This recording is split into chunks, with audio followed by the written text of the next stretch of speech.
नमस्कार दोस्तों। आज मैं लेकर आई हूँ अमित सिंह जी की रचना। अगले दिन सुबह इकरा कॉलेज के लिए निकल गई। अनश और उसकी अम्मी घर पर रह गए। अनश अपनी अम्मी की उनके काम में मदद करवाने लगा। थोड़ी देर बाद ही किसी ने उनके दरवाजे पर दस्तक दी। अनश ने जाकर दरवाजा खोला तो देखा कि मुस्तफा और उसकी बीवी शबीना उससे मिलने आए थे। अरे, तुम दोनों यहाँ? अनश ने हैरानी से देखा। क्यों भाई, हम तुमसे मिलने नहीं आ सकते हैं क्या? मुस्तफा ने मुस्कुराकर पूछा। क्यों नहीं, बेशक आ सकते हो, अनश ने कहा। तो हमें अंदर आने के लिए तो कहो, शबीना ने कहा। ओह, मुझे माफ करना भाभी, आ जाइए आप लोग, अनश ने दरवाजे के सामने से हटते हुए कहा। अनश, कौन आया है? उसकी अम्मी भी बाहर आ गई। अम्मी, ये मुस्तफा और उनकी बीवी शबीना है, अनश ने कहा। तो दोनों ने अनश की अम्मी को सलाम किया। अम्मी ने उन दोनों को देखा और दो कुर्सियां उनके बैठने के लिए आगे कर दी। अम्मी, मैं जो तुमसे मिल पाया हूँ वो इन लोगों की बदौलत ही हो पाया है। बस ये समझ लो कि ये मेरे बड़े भाई और भाभी हैं, अनश ने कहा। तो अम्मी ने उन दोनों के सिर पर प्यार से हाथ फेरा। तुम लोग नहीं जानते कि तुम लोगों ने हम पर कितना बड़ा एहसान किया है, अम्मी ने बहुत प्यार से उन लोगों से कहा। आंटी, एहसान शब्द का नाम लेकर हम लोगों को क्यों शर्मिंदा कर रही हैं आप? अनश, भाई हमारे भी अपने लगते हैं, शबीना ने कहा। तुम लोग बैठो, मैं इतने तुम लोगों के लिए चाय बनाकर लाती हूँ, अम्मी ने कहा और वहां से निकल गई। तो अब तुमने आगे का क्या सोचा है? मुस्तफा ने पूछा। अभी तो कुछ नहीं सोचा, अनश ने कहा। तुम कल से मेरे पास ही आ जाओ, वही मेरे साथ ही काम करना, मुस्तफा ने कहा। लेकिन यहाँ का कैसे होगा? अनश ने पूछा। फिलहाल तो तुम रोज आना जाना कर लेना, इतनी दूर भी नहीं है, मुस्तफा ने कहा। ठीक है, मैं देखता हूँ, अनश ने कहा। थोड़ी ही देर में अनश की अम्मी वहाँ चाय लेकर आ गई। चाय पीकर और थोड़ी बहुत देर बात कर मुस्तफा और शबीना वहां से चले गए। अगले दिन अनस मुस्तफा के पास चला गया। मुस्तफा ने अनस को देखा और उसे अपने साथ लेकर एक छोटी सी फैक्ट्री पर आ गया। देखो अनस, ये मैंने एक आटा बनाने की एक फैक्ट्री खोली है। मेरा इरादा इससे सारे इलाके में आटा सप्लाई करने का है।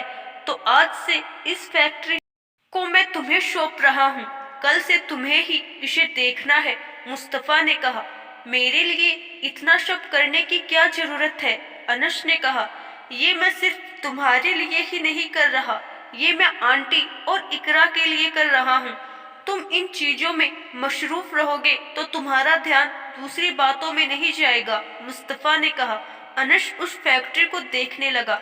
चलो अब मेरे साथ आओ, मुस्तफा ने कहा और अनश का हाथ पकड़कर बाहर ले गया। और ये है तुम्हारे आने जाने के लिए बाइक। अब से तुम्हें आने जाने की दिक्कत नहीं रहेगी, मुस्तफा ने कहा। मुस्तफा, तुम कुछ ज्यादा ही कर रहे हो मेरे लिए, अनश ने कहा। हाँ, तुम्हारे लिए ज्यादा कर रहा हूँ, लेकिन अपने भाई के लिए ये सब बहुत कम है, मुस्तफा ने कहा। तो अनश ने उसे गले से लगा लिया।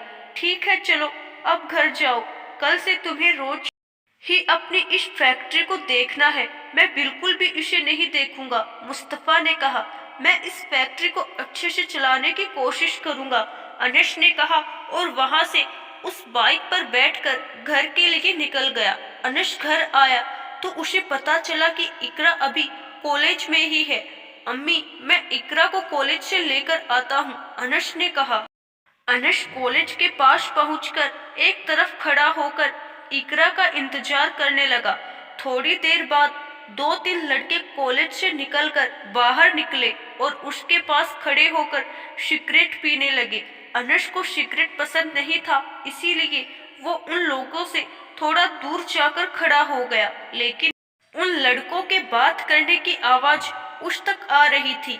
यार, मेरा दिल तो उस पहली वाली लड़की पर आ गया है, उनमें से एक लड़के ने कहा। यार, दूसरी वाली तो पहली वाली से भी गजब है, दूसरे लड़के ने कहा, देख वो दोनों आ रही हैं। तीसरे लड़के ने कहा तो बाकी दोनों ने अपनी सिगरेट फेंक कर उस तरफ बढ़ गए। ओह क्या बात है, आज तो तुम दोनों ही गजब लग रही हो। तीनों लड़के उन दोनों लड़कियों पर फप्तियां कसने लगे। उन लड़कियों में से एक इकरा थी और दूसरी उसकी सहेली गुलनाज थी। इकरा और गुलनाज दोनों चुपचाप गर्दन नीची करके जाने लगी। उनमें से एक लड़के की हिम्मत कुछ ज्यादा ही बढ़ने लगी और वो इकरा का दुपट्टा खींचने की कोशिश करने लगा। तभी उसने पीछे से एक लात पड़ी और वो आगे मुंह के बल जा गिरा। बाकी के दोनों लड़कों ने देखा तो अनस वहां खड़ा था। उसका चेहरा बहुत ही ज्यादा भयानक हो रखा था। भाई आप, इकरा के मुंह से निकला। इकरा एक तरफ हट जाओ, अनस ने कहा। उन दोनों लड़कों ने अपनी अपनी बेल्ट निकाल ली थी। अनस ने उन दोनों के हाथ में बेल्ट देखी तो उसने अपनी बेल्ट भी निकाल ली। उनमें से एक लड़के ने अनस पर बेल्ट से हमला किया, लेकिन अनस ने खुद को बचा लिया और वापस से अपनी बेल्ट उसके मारी तो वो थोड़ा पीछे हट गया। तभी दूसरे लड़के ने अनस पर हमला किया तो अनस ने उसकी बेल्ट हवा में ही पकड़ ली और फिर एक झटके से उस लड़के को अपनी तरफ खींचा तो वो एकदम अनस के पास आ गिरा और अनस अपने एक पैर से उसकी कमर को दबाने लगा। तभी तीसरा लड़का अनस के पीछे से आया और अनस की गर्दन पर एक हाथ मारा और अनस आगे जाकर गिर पड़ा।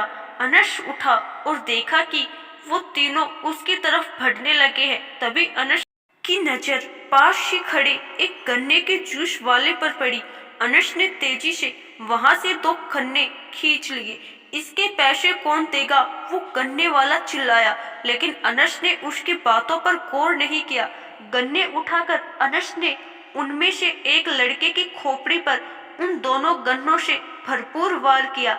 इतने में से एक लड़के ने अनस के बाह पर बेल्ट मारी, जिसकी वजह से अनस की बाह से खून रिसने लगा, लेकिन उसे इस वक्त किसी भी चीज की परवाह नहीं थी। अनस के हाथ पर बेल्ट लगने के साथ ही अनस ने पलटकर उस लड़के के मुंह पर वो गन्ने मारे तो वो बिलबिलाता हुआ पीछे हट गया। अनस का अब पूरी तरह से दिमाग उलट गया था और उसने उन तीनों की बुरी हालत बनानी शुरू कर दी। वहां भीड़ का पूरा हुजूम खड़ा हो गया था, लेकिन किसी की हिम्मत नहीं थी जो अनस को रोक सके। तभी इकरा वहां भागकर आ गई। भाई अब बस कीजिए, ये तीनों मर जाएंगे। इकरा ने अनस का हाथ पकड़ते हुए कहा, तो मर जाने दो, वैसे भी ऐसे लोगों को जीने का कोई हक नहीं है। अनस ने कहा, भाई प्लीज, सब देख रहे हैं। इकरा ने कहा। अनस ने इकरा को देखा तो उसकी आंखों में आंसू आ रहे थे। सब सुन लो, ये मेरी बहन है और इसकी तरफ या किसी और लड़की की तरफ किसी ने भी आज के बाद आंख उठाकर भी देखा तो उसकी आंखें फोड़ दूंगा मैं, अनस ने दहाड़ते हुए कहा और फिर वापस पलटकर उन तीनों के सिर पर लात मारी और इकरा का हाथ पकड़कर ले गया। गुलनाज भी उसके पीछे पीछे चली गई। इकरा ने अनस की बाह पर खून देखा तो वो घबरा गई। भाई प्लीज किसी डॉक्टर को दिखा देते हैं। इकरा ने कहा, तुम भी जरा जरा सी बात की टेंशन ले लेती हो। ये लो, ये रुमाल मेरी बाह पर बांध दो, अनस ने कहा और अपने जेब में से रुमाल निकालकर इकरा को दे दिया। भाई ये तो रोज का ही रहता है, ऐसे कितने लोगों को मारेंगे आप? इकरा ने रुमाल बांधते हुए पूछा। सभी को, हर एक को मारूंगा, अनस ने कहा। भाई आपकी इसी बात से मुझे बहुत डर लगता है, इकरा ने घबराते हुए कहा। तुम्हें घबराने की बिल्कुल भी जरूरत नहीं है, बस इन लोगों की हरकतें देखकर मैंने अपना आपा खो दिया था, अनस ने इकरा से कहा तो इकरा बस गुमसुम सी रही। अच्छा वो देखो मेरी बाइक, चलो मैं तुम्हें कुछ खिलाता हूँ, अनस ने मुस्कुराते हुए कहा। भाई मेरे साथ मेरी सहेली गुलनाज भी है, इकरा ने कहा। अनस की पहली बार गुलनाज पर नजर गई। पता नहीं क्यों अनस को गुलनाज बहुत अच्छी सी लगी। मेरी बाइक पर इतनी जगह है कि हम तीनों साथ में बैठ जाएंगे, अनस ने एक नजर गुलनाज पर डालते हुए कहा। अनस ने अपनी बाइक पर उन दोनों को बैठा लिया और फिर बाइक आगे बढ़ा ली। अनस ने बाइक एक छोटे से स्टोर के सामने रोक दी। चलो यहाँ पर कुछ खाते हैं, अनस ने कहा।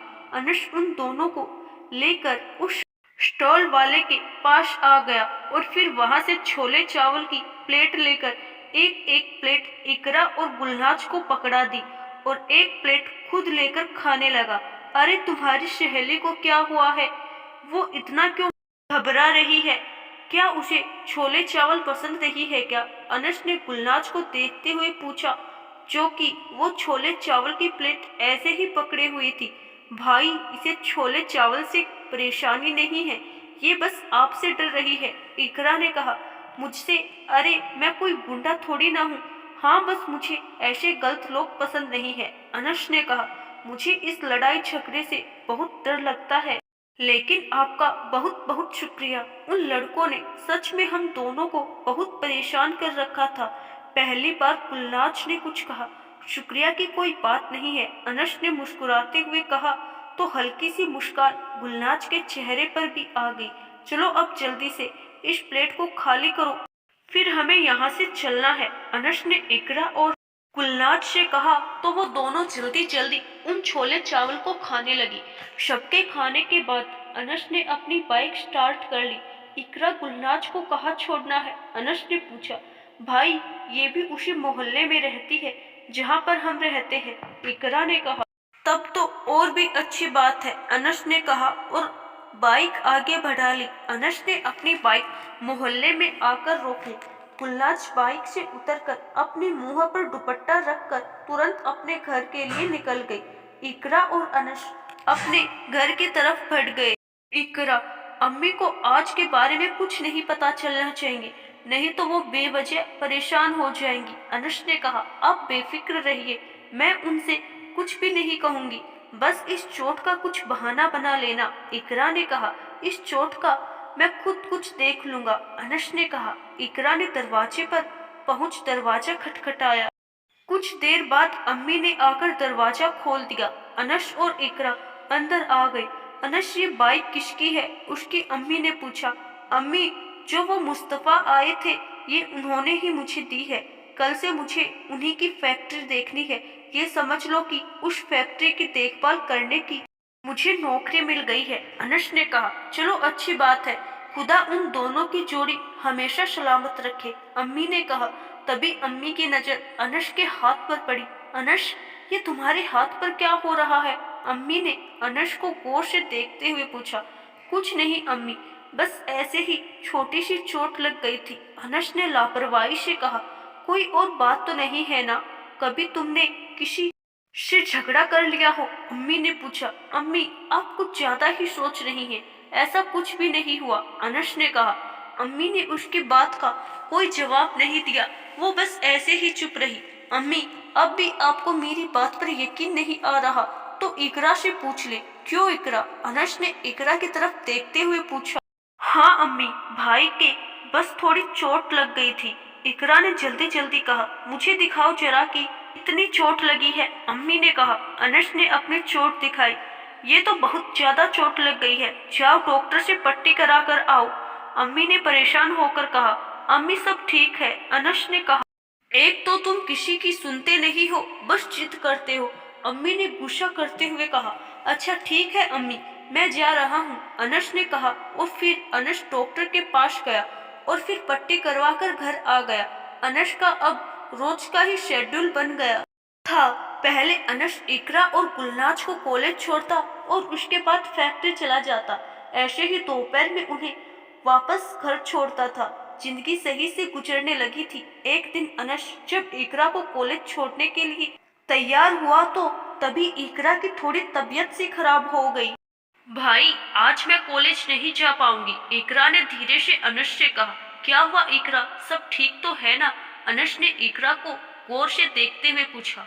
कुछ नहीं हुआ भाई, बस ऐसे ही थोड़ी हालत से ठीक नहीं हो रही है, इकरा ने मुंह बनाते हुए कहा। चलो मैं तुम्हें डॉक्टर के ले चलता हूँ, अनस ने कहा।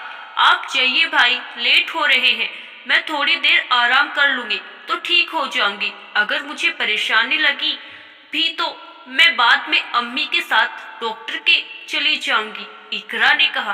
ठीक है फिर, अनस ये कहकर वहां से चला गया।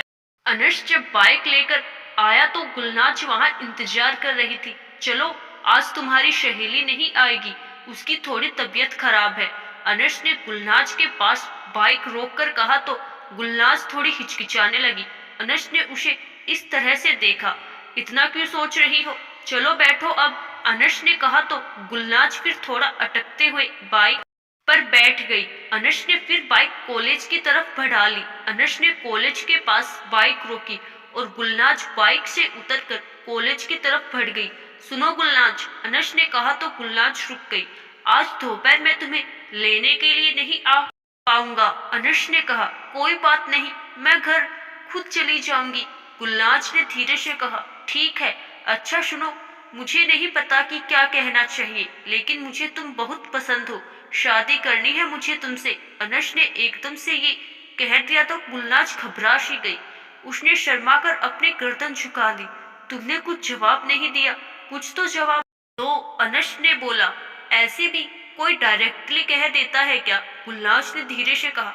तो और कैसे कहूँ, मुझे नहीं पता कि क्या कहा जाता है। मुझे तुम पसंद हो और मैंने तुम्हें कह दिया कि मुझे तुमसे शादी करनी है, अनस ने कहा।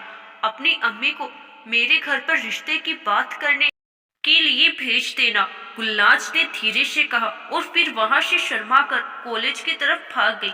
अनुष को उसकी बात समझ आ गई थी और वो फिर फैक्ट्री के लिए रवाना हो गया।